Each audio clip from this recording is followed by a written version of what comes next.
Garden State Tortoise is home to nearly 500 turtles and tortoises. We have species that come from 6 of the 7 continents found around our world. Now, if you follow us on social media, you're probably used to seeing animals like Otis, the eastern box turtle, Lakai, the Vietnamese black-breasted leaf turtle, Chief Brody, the alligator snapping turtle, or even Mickey, the Aldabra giant tortoise. But this time, we're going to introduce to you some of the animals you may have never seen before on this channel. All right, let's start with a very popular species, the Indian star tortoise, Geochelone elegans. Now, this animal has become one of the favored tortoise species throughout the world, and you can see why. They're absolutely beautiful. No surprise why they call them the star tortoise. They have these star-like patterns on their shell, but what seems conspicuous to us is actually a way for them to hide in nature from predators. This animal is absolutely gorgeous, and especially when they're wetted down, they seem so vibrant. But in their native India, these animals will actually hide under dead or dry grasses or branches with dappled sunlight, and it's almost impossible to notice them because this pattern enables them to camouflage and blend in with the surrounding. Because even though they have a carapace that is hard, it is not a full protection measure against predators that may want to eat them. These animals have also been heavily poached throughout the years for the pet trade, and in fact it's estimated that there's only around 10,000 individuals left in certain populations where they naturally occur. They've been elevated by CITES, which is the Convention of International Trade in Endangered Species, to CITES Appendix 1. That appendix, there's 3 of them, 1, 2, and 3, offers them the highest level of protection.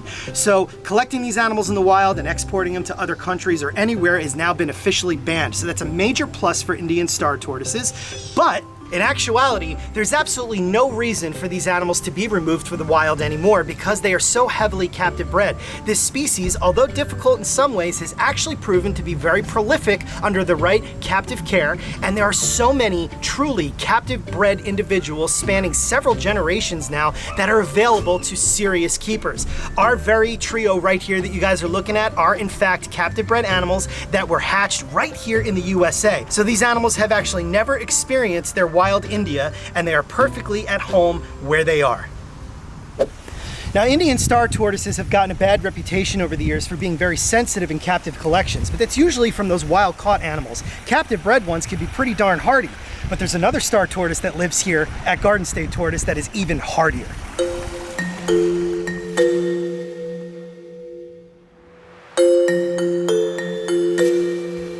These are Burmese star tortoises. They may look similar to the Indian star tortoise, but scientifically known as Geochelone platynota, these guys and girls are in fact very different.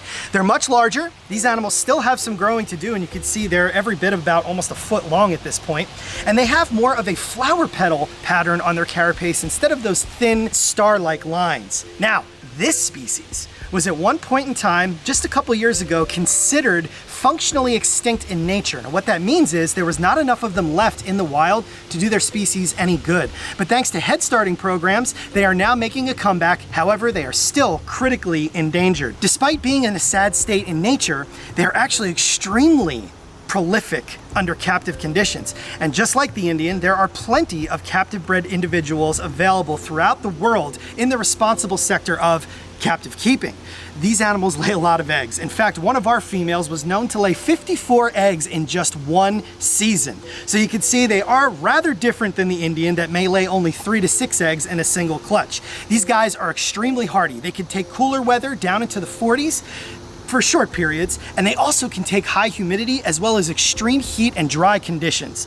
Burmese star tortoises are also really full of personality, and these guys will mow you down when they see you coming. Burmese star tortoises come from Myanmar, and just like the Indian, they use that pattern to stay hidden from predators under dry grasses and other vegetation. Now, I want to introduce to you guys a very special individual tortoise.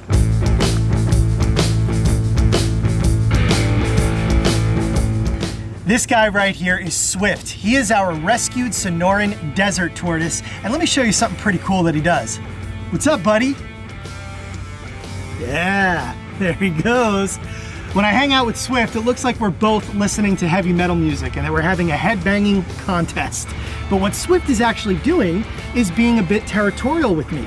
because tortoises absolutely can and do communicate with each other, and they will even do it to humans.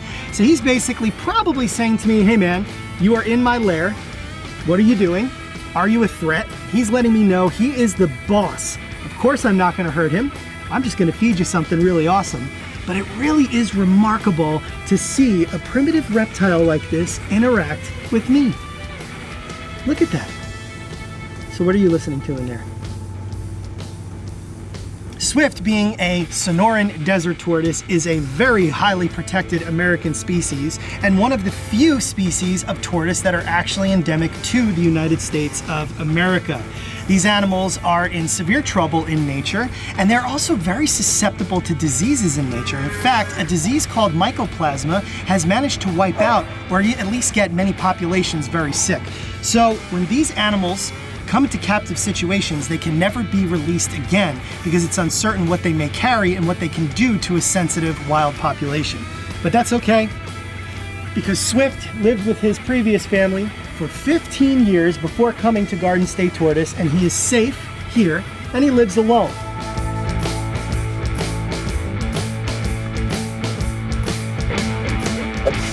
Now, these next animals are something you really probably wouldn't expect to see at Garden State Tortoise, but let me tell you, they're pretty amazing looking. This is Pinky and the Brain. Pinky and the Brain are ornate diamondback terrapins, but why do they look the way they do? That's because they are through and through albino. Look at their beautiful white skin, yellow shells, and bright red eyes. They even have kind of blue eyelids.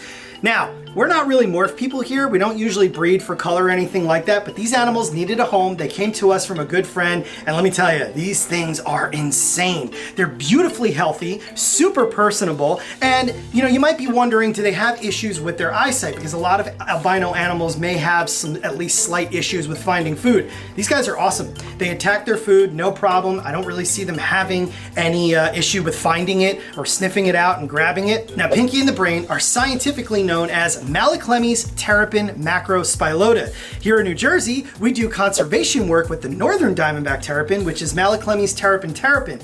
This animal, really not all that different. The natural look of them is of course quite different from this, but just like the northern terrapin, these animals have large heads, especially with the females, and crushing plates so that they can eat crustaceans and mollusks and also some fish. When it comes to albinos though, there's no conservation value there, and that is because these animals would be picked off by a predator immediately. In fact, very few, if any, albinos will make it to adulthood because right out of the egg, a predator can spot them. They're conspicuous, they cannot blend in, they stick out like a sore thumb. Like all the animals that we've shown you so far in this video, Pinky and the Brain are in fact captive bred animals, so they never had to worry about that risk of being eaten. Think of them kind of as the perfect pet turtle because they don't serve a purpose in nature. Now, maybe one day they'll breed. We don't really know. Right now, they're just coexisting together, getting along beautifully, and they're a lot of fun to watch. Diamondback terrapins in general are a very personable, outgoing species when they are kept properly, and of course, when they are captive bred. And we're looking forward to the future with these animals. But let me show you another really rare terrapin that we have here that isn't albino, but really is something you don't see. Meet the absolute rarest of the 7 subspecies of diamondback terrapin that occur in the United States. This is the mangrove diamondback terrapin, Malaclemys terrapin rhizophorum. Again, another animal that was born into captivity, but really one that you will rarely, if ever, see. And some of you, maybe you've never seen one of these before. All in all, it has the same phenotypical look or morphological traits, which are physical traits, that diamondback terrapins have, but these animals have a really interesting carapace where they have those really small cream or orange colored centers. Sometimes they get striations around the carapace scutes. The shell turns a jet black around those markings, and they have an unbelievable look to their head pattern and skin pattern. Doesn't it look like somebody took a Sharpie marker and carefully placed each individual look on this animal's head? I mean, that's incredible. They have blue to gray skin and these markings that just floor you. They really almost look fake. So this guy lives inside here in our nature center, but I wanted you guys to get a really nice close look at him outside because nothing beats the sun, and now you can really see what the mangrove diamondback terrapin looks like. So, Swift, the desert tortoise that we showed you earlier, is not the only American species of tortoise that we keep here at Garden State Tortoise. These are Texas tortoises, also known as Burlander's tortoise. Their scientific name is Gopherus burlandieri. This is Iris, our female, and this is a male that is currently unnamed. You can see that they are considerably smaller than the desert tortoise. The desert tortoise can grow up to 16 inches, while these guys are fully grown. They barely ever get to 8 inches. Iris, here the female, is a little bit difficult to tell the difference of when it comes to comparing her to the male. But some of the differences when you look at the bottom is you'll notice that the male is very concave and she is not. But you'll notice they both have very short tails. But one telltale sign is if you look at the head of the male, you see on his chin there, those 2 bumps, those are mental glands, and they become very well developed in the male. And that's one sure way to tell the difference between male and female. Iris and her boyfriend here live in this giant toad ranch enclosure inside our nature room, but they do get outdoor time because with proper care, they can fare well in areas like southern New Jersey. But not unlike the desert tortoise, they are heavily protected and there is no legal trade in these species. They don't have much in terms of markings, but they're still a very beautiful species, and they use this color and pattern to simply blend in with their otherwise dry surroundings found in both Texas and New Mexico. These 2 little baby tortoises right here may not seem like much to you guys, but they're actually a very big deal.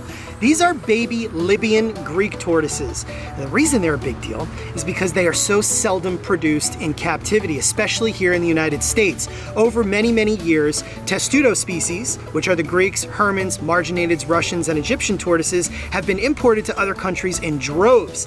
Now, while some of these animals do adapt well, a lot of them don't, and even more so, they don't tend to produce very well in captivity. So the goal is to be able to produce truly captive-born babies like these 2 little gems right here that recently came to live at Garden State Tortoise. They are the future for these obscure Mediterranean species, and I'm happy to report that these 2 are doing absolutely fantastic outdoors here in New Jersey. This is just a little holding tub for them right now so you guys can get a close look at them. We work with quite possibly the largest collection of Mediterranean tortoises in the United States right now. So all of these different Greek tortoises are no stranger to Garden State Tortoise. But even with the care that we give them, these animals don't become as prolific as we'd like to see them become because captive bred is truly the way to see them into the future. Now we're working here with Tunisian tortoises, which are the smallest of the Greek tortoises. We're working with the adults of this species right here, the Libyan Greeks. We also have the famous Golden Greek, also known as the Mesopotamian. We have Moroccan tortoises, which are another Greek tortoise, and even Ibera Greek tortoises. We've got them all here, and while some of them really do well as far as being reproductive goes, many of them do not. So these 2 little babies, take it as a positive sign of what's to come as more responsible people work with these tortoises that you really don't see that often. I know you might be thinking, well, I've seen a lot of Greek tortoises, I've seen Hermann's tortoises, not all of them. There's a lot of local variants and a lot of subspecies that are truly very, very rare, and I consider these baby Libyans to be super rare.